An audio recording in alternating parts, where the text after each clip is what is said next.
America के पास तो कोई अतीत है ही नहीं। उनकी तो कौम की उम्र ही 300 वर्ष है। उनके पास अतीत नहीं है, अतीत का बोझ नहीं है। इसलिए अमेरिका की सबसे नई कौम सबसे ज़्यादा समृद्ध, सबसे ज़्यादा विकासशील, सबसे ज़्यादा विकसित हो गई है। उसका और कोई राज नहीं है। उनके पीछे मुर्दों का बोझ नहीं है, हजारों वर्षों की लाशें नहीं है, कब्रिस्तान की लंबी कथाएं नहीं है, उसमें अटकाव नहीं है। भविष्य है और भविष्य की तरफ चेतना को विकास का मौका है। भारत के सामने एक ही रचनात्मक काम है कि अतीत से कैसे संबंध भारत का छिन्न हो, कैसे भविष्य की तरफ भारत की आंखें उन्मुख हो।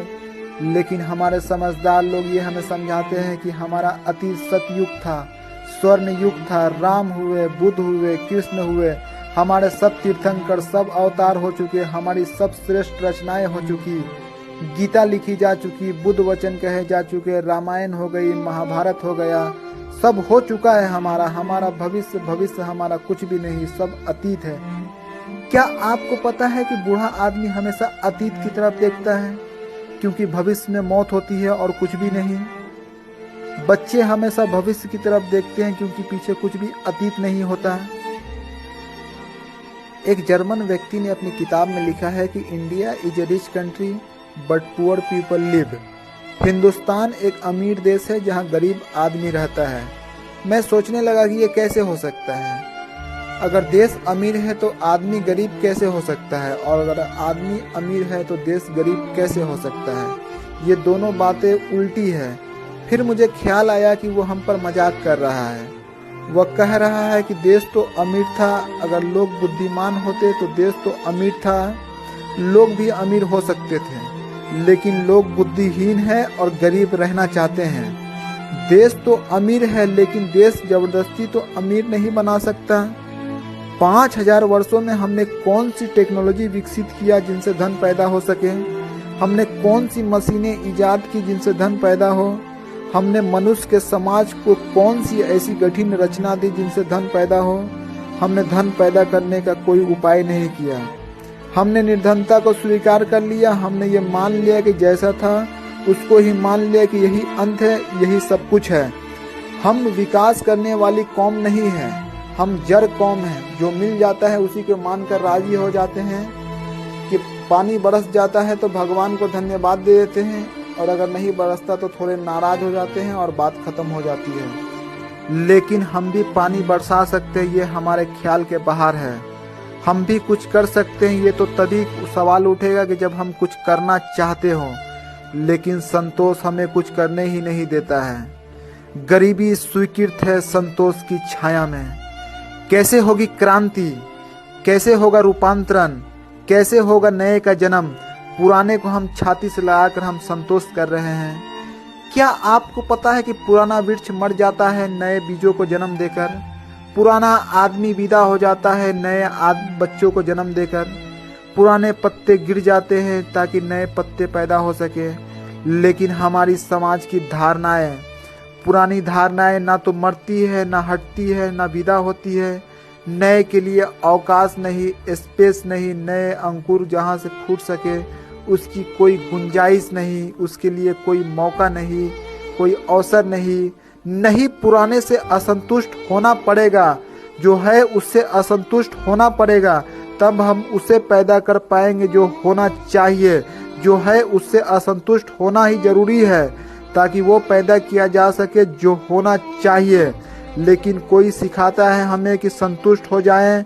छोटे से बच्चे तक को हम सिखाते हैं कि संतुष्ट रहो, संतोष में बड़ा सुख है। संतोष में सुख नहीं है, सुखी आदमी में संतोष होता है। ये फिर से मैं दोहराऊं, हमें समझाया जाता है कि संतोष में सुख है। ये गलत है, ये बिल्कुल झूठ है। संतोष में कोई सुख नहीं है, लेकिन सुख में जरूर बहुत संतोष है।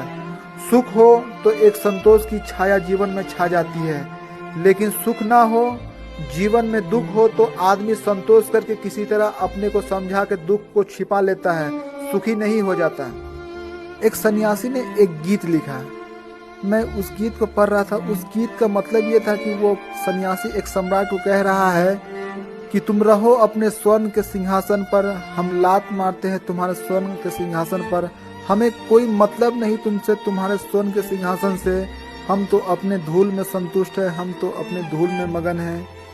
क्या आपने कभी सुना है कि किसी सम्राट ने ये गीत लिखा हो कि मगन रहो तुम अपनी धूल में, लात मारते हम तुम्हारे धूल पर, हम अपने स्वर्ण सिंहासन पर बड़े आनंद में हैं, हम फिक्र नहीं करते तुम्हारी धूल की।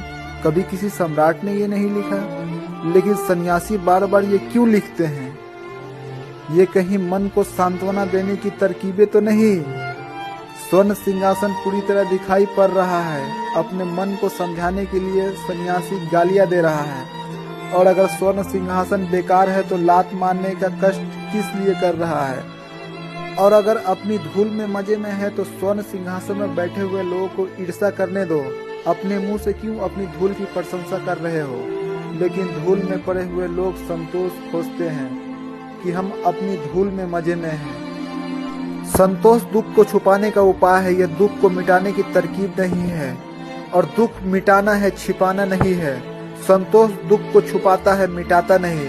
और जो समाज संतोष के माध्यम से दुख को छुपाता है, धीरे धीरे सैकड़ों वर्षों में इतने दुख इकट्ठे हो जाते हैं कि सारी आत्मा दुख से और घाव से भर जाती है, जैसा कि हिंदुस्तान के साथ हुआ है।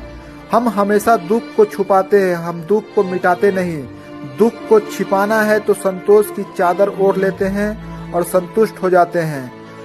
अगर आदमी 25 साल में मर जाता है तो संतुष्ट हो जाते हैं कि इतनी ही उम्र रही होगी, भाग्य में लिखी है। अगर आदमी अंधा पैदा होता है तो संतुष्ट हो जाते हैं कि पिछले जन्मों में कोई दुष्कर्म किए होंगे, इसलिए बेचारा अंधा हो गया। और अगर गरीबी बढ़ती है तो हम मानते हैं कि पिछले जन्मों में जिन्होंने पाप किए हैं वो लोग बेचारे गरीबी का दुख उठा रहे हैं। लेकिन किसी भी तरकीब से हम संतुष्ट हो जाते हैं और राजी हो जाते हैं। बगावत नहीं है, विद्रोह नहीं है, बदलाहट की आकांक्षा नहीं है। और वो नहीं है इसलिए कि असंतोष नहीं है। संतुष्ट समाज क्रांतिकारी समाज नहीं होता। जीवन में जलती हुई असंतोष की आग चाहिए। असंतोष की आग जीवित होने का लक्षण है। वो जो फायर है, वो जो आग है असंतोष की, वो जिंदा आदमी का सबूत है। मरा हुआ आदमी संतुष्ट होता है। जिंदा आदमी रोज नए से नए शिखर को छूने के आतुर होता है, रोज नए मार्गों पर चलने को, रोज नए विस्तार को, रोज नए अभियान को।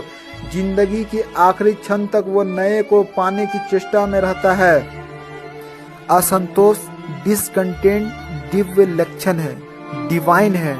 डिवाइन डिसकंटेंट, दिव्य असंतोष मनुष्य को परमात्मा की सबसे बड़ी देन है कि मनुष्य को वह पीड़ित रखता है कि बढ़ो और आगे बढ़ो और आगे। जिंदगी कहीं भी खत्म नहीं होती, जिंदगी और आगे बढ़ती चली जाती है। लेकिन हमने जिंदगी का साथ बहुत दिन पहले छोड़ दिया। हम रास्ते के किनारे पर बैठ गए हैं, जिंदगी का कारवां बढ़ता जाता है। हम रास्ते के किनारे बैठे, जिंदगी की उड़ती धूल हमारे सिर पर पड़ती है, उसी को आंख बंद करके झेलते हैं और कहते हैं कि संतुष्ट रहना चाहिए। संतोष में बड़ा सुख है। संतोष दुख को छुपाने की तरकीब है। संतोष एस्केपिज्म है। संतोष पलायनवाद है। जिनको जिंदगी से भागना है उनके लिए ठीक है कि आंख बंद कर ले और संतुष्ट हो जाए, लेकिन जिन्हें जिंदगी जीनी है उनके लिए संतुष्ट हो जाना ठीक नहीं है। और अगर पूरा समाज ही संतुष्ट हो जाए तब तो आत्मघात हो गया, सुसाइड हो गया। पूरा समाज संतुष्ट हो गया है, कोई चीज हमें पीड़ित नहीं करती थी। एक आदमी सड़क पर भीख मांगता हो और हमारे प्राणों में कोई चोट नहीं पड़ती, क्या हमारे भीतर का आदमी बिल्कुल मर गया है? सड़क पर एक आदमी गंदे कपड़े पहने हुए बैठा है और भीख मांग रहा है, हम उसके सामने से निकल जाते हैं, कहीं भी कोई चोट नहीं पड़ती इस आदमी की, हमारे प्राणों पर कहीं भी कोई चोट नहीं पड़ती। हमने ये स्वीकार कर लिया है कि सब कुछ है, ये जिंदगी में सब होता है, यहाँ फूल भी है और कांटे भी है, यहाँ दुख भी है और सुख भी है, यहाँ अमीर लोग भी है और भिखमंगे भी है। हमने सब स्वीकार कर लिया है। जिंदगी कितनी भी कुरूप हो, जिंदगी कितनी ही बेहूदी हो, जिंदगी कितनी ही असंगत हो, जिंदगी कितनी ही अस्वीकार के योग्य हो, हम चुपचाप उसको देखते हुए निकल जाते हैं। क्या हमारे भीतर चोट खाने की क्षमता ही खो गई है? हाँ, खो गई है। संतुष्ट आदमी में सब क्षमता खो जाती है।